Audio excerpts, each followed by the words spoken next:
Assalamualaikum warahmatullahi wabarakatuh. Waalaikumsalam warahmatullahi wabarakatuh. Assalamualaikum warahmatullahi wabarakatuh. Gimana kabarnya hari ini?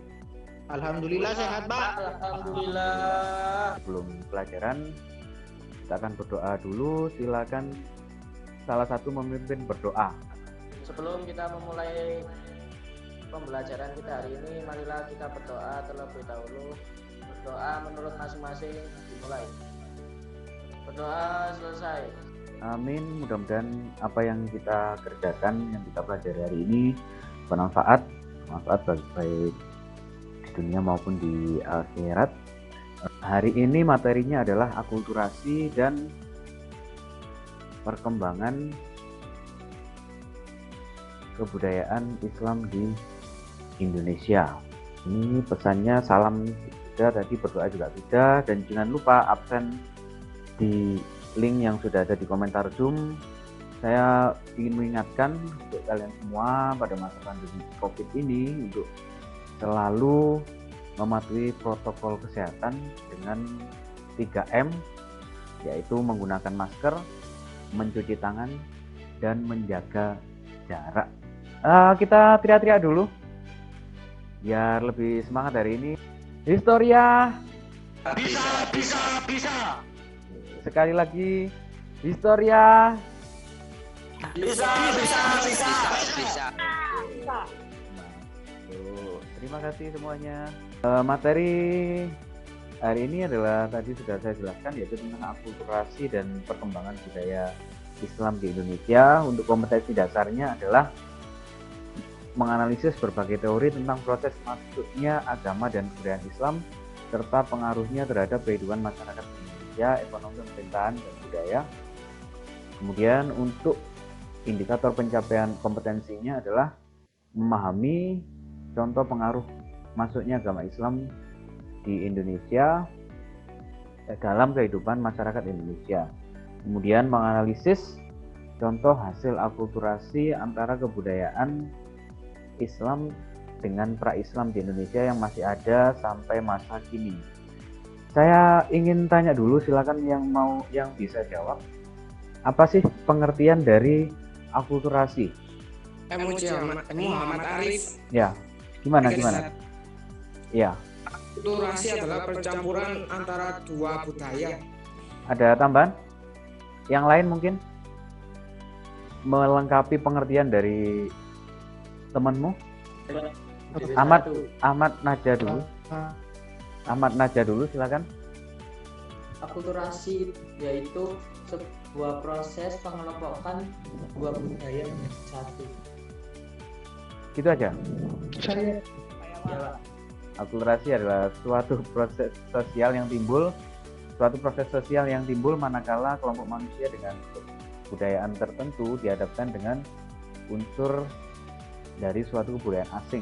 Kebudayaan asing itu lambat laun diterima dan diolah ke dalam kebudayaannya sendiri tanpa menyebabkan hilangnya unsur kebudayaan kelompok itu sendiri. Ya. Jadi dilengkapi oleh Satrio Ardian tadi bahwa ada kebudayaan lokal yang mendapatkan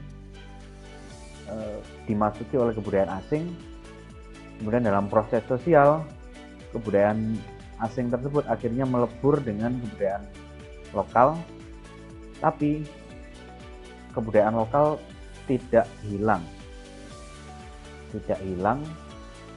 Jadi dua kebudayaan tersebut bercampur tanpa menghilangkan ciri khas dari budaya awal atau budaya lokal.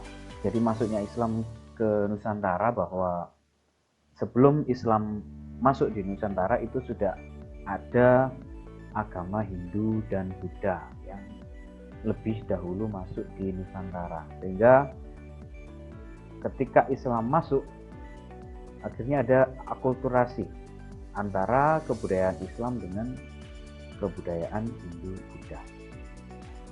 Yang pertama adalah seni bangunan. Saya ingin suara yang cewek-cewek. Saya ingin kalian membandingkan apa perbedaan dari Masjid Nabawi ini di Arab, kemudian Masjid Agung Demak ini di Jawa Tengah. Perbedaannya apa? Ini sama-sama masjid tapi dilihat dari struktur bangunannya ini beda. Silakan yang cewek-cewek. Yang pertama perbedaan bentuk kubah, Pak. Ya. Bentuknya yang pertama Masjid Nabawi melengkung, Ya. sedangkan yang Masjid Agung Demak seperti itu. Ya, terus.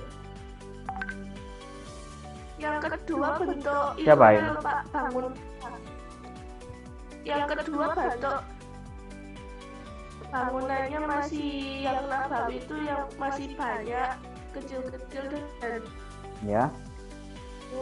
yang kedua yang Masjid Demak udah jadi satu dan bentuknya segitiga. Masjid itu harus ada kubahnya dan juga harus ada menaranya. Itu kebudayaan Arab, atau Arab sebagai yang membawa Islam, orang Arab yang membawa Islam. Masjid dari orang Arab itu ya seperti Masjid Nabawi ini, kubahnya besar dan ada menaranya. Nah, kemudian ketika Islam masuk ke Indonesia, karena Islam waktu itu mayoritas masyarakatnya beragama Hindu dan Buddha, maka ada perbedaan, yaitu sebagai bukti akulturasi. Yang pertama adalah atap masjid, tadi sudah dijawab temanmu, dan juga menara masjid. Atap Masjid Agung Demak itu mirip dengan atap-atap bangunan pada zaman Hindu. Di Indonesia terjadi akulturasi terkait menara masjid. Kalau di Masjid Kudus, menaranya itu mirip dengan candi. Nah, ini mirip dengan candi. Ada video tentang Masjid Kudus.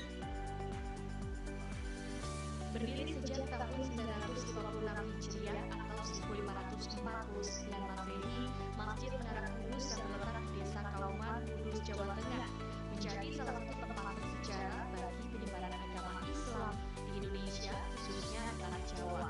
Pendirian masjid ini bermula saat Sunan Kudus yang pulang dari Mekah setelah menunaikan ibadah haji membawa sebuah batu dari Baitul Maqdis, Palestina. Batu itu kemudian diletakkan sebagai batu pertama pendirian Masjid Al-Aqsa. Nah, itu mirip candi ya. Yang kelima adalah kalender. Kalender Sultan Agung Kerajaan Mataram Islam melakukan sedikit perubahan mengenai nama-nama bulan. Misalnya bulan Muharram diganti dengan Suro dan bulan Ramadan diganti dengan Puasa. Ini jadi dulu sebelum kalender Jawa yang diakulturasikan dengan kalender Islam, yang dipakai adalah kalender hidup Buddha, yaitu dengan istilah ini tahun Saka ini. Di Bali masih memakai Saka, tahun Saka. Di Bali sekarang masih memakai tahun Saka. Kalendernya ya banyak berisi tentang pasaran, hari bagus seperti itu. Nah, ini tentang asal-usul pengkalenderan pada masa Sultan Agung. Dahulu di tanah Jawa ada Kerajaan Mataram. Raja Mataram pada saat itu namanya Sultan Agung. Sultan Agung merupakan raja yang memulai adanya kalender Jawa, di mana pada tahun 1625 Masehi atau 1547 Saka, Sultan Agung berusaha keras untuk menyebarkan agama Islam di Pulau Jawa dengan mengeluarkan dekret untuk mengubah penanggalan Saka. Ia mengadopsi kalender Hijriah dan meninggalkan kalender Saka yang berasal dari India. Itu tadi tentang asal-usul kalender Jawa. Tugas di Alatmas Microsoft Teams nanti akan saya share. Ini tugas tentang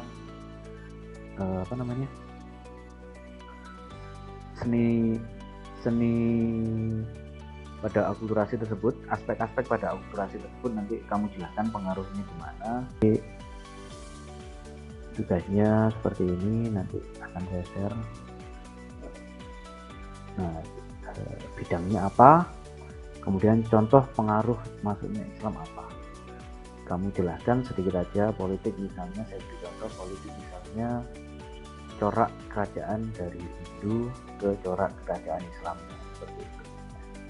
Kemudian untuk evaluasinya nanti juga akan saya share pilihan ganda mungkin 10 soal. Ada pertanyaan sebelum saya tutup?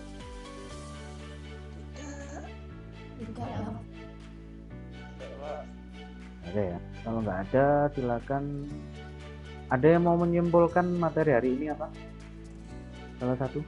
Akulturasi kebudayaan Islam di Indonesia diawali dengan persebaran agama Islam di Indonesia yang berkembang dengan pesat. Dalam perkembangannya, kebudayaan Islam telah mempengaruhi kebudayaan asli Indonesia. Salah satunya dalam bidang seni bangunan yang dapat terlihat pada bangunan masjid dan makam. Untuk dapat melestarikan keanekaragaman budaya di Indonesia, maka kita harus selalu menjaga kebudayaan yang telah ada, terutama kebudayaan asli Indonesia. Tumbuhkan rasa saling bertoleransi antar kebudayaan agar tidak menimbulkan perpecahan yang dapat mengurangi keanekaragaman kebudayaan di Indonesia. Saya garis bawahi yang paling penting adalah bagaimana kita melestarikan keanekaragaman budaya di Indonesia, karena bagaimanapun Indonesia ini adalah negara dengan budaya yang beragam, yang heterogen. Jadi kita harus bersyukur dengan itu. Kita banyak budaya, banyak karakter, dan itu adalah menjadi rahmat bagi kita. Jangan dijadikan sebagai alat untuk pemecah belah persatuan. Saya kira cukup materi untuk hari ini. Untuk pertemuan minggu depan kita ganti bab. Kita akan membicarakan tentang kolonialisme dan imperialisme bangsa-bangsa Eropa, yaitu tentang penjajahan bangsa Eropa. Dan silakan dipimpin berdoa. Sebelum kita mengakhiri pembelajaran sejarah Indonesia, mari kita berdoa menurut keyakinan masing-masing. Berdoa mulai. Doa selesai. Amin ya, amin. Oke, terima kasih. Tetap semangat, jangan lupa tetap patuhi protokol kesehatan. Mudah-mudahan kita segera bisa bertemu bertatap muka. Saya tutup. Wassalamualaikum warahmatullahi wabarakatuh. Waalaikumsalam warahmatullahi wabarakatuh.